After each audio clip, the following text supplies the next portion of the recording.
সবচেয়ে বড় চোর পরিচয়ে ধরা দিয়েছেন বলিউড অভিনেতা সাইফ আলী খান।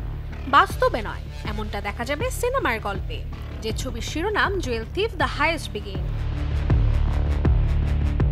প্রচারের স্বার্থে এরই মাঝে প্রকাশ পেয়েছে এর ট্রেলার, যেখানে দেখা যায় সবচেয়ে দামি হিরে চুরির সাথে জড়িয়েছেন সাইফ আলী খান। ছবির দৃশ্যপটে দেখা যাবে আফ্রিকান সবচেয়ে মূল্যবান হিরে রেডসন আসবে ভারতের সীমানায়, যে হিরে চুরির জন্য ক্ষমতাবান একজন অপরাধী জয়দীপ আহলাদ তলব করবেন সাইফ আলী খানকে।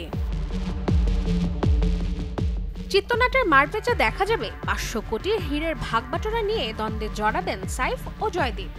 শেষ পর্যন্ত কি ঘটবে তা নিয়েই সিনেমাটি হাস্যরসাত্মক স্ক্রিপ্টিং এ নির্মাণ করেছেন পরিচালক কুকি গোল্টি ও রবি অগ্রওয়াল। ছবিতে সাইফ আলী খান ও জয়দীপ আহলাদের সাথে আরো অভিনয় করেছেন নিকিতা দত্ত ও কুনাল কাপুরের মতো তারকারা। চুরির গল্পে জুয়েল থিফ সিনেমাটি প্রথম মুক্তি পেয়েছিল 1967 সালে। এরপর অবশ্য সিকুয়েলও তৈরি হয়েছিল 1996 সালে। 2024-এ একই নামে তেলুগু ছবিও দেখেছে দর্শক। 2025-এ তবে কি চমক থাকছে সেই উত্তর মিলবে 25 এপ্রিল নেটফ্লিক্সে Jewel thief the highest begin ছবিটির স্ট্রিমিং এর পর। Desk report, channel 24।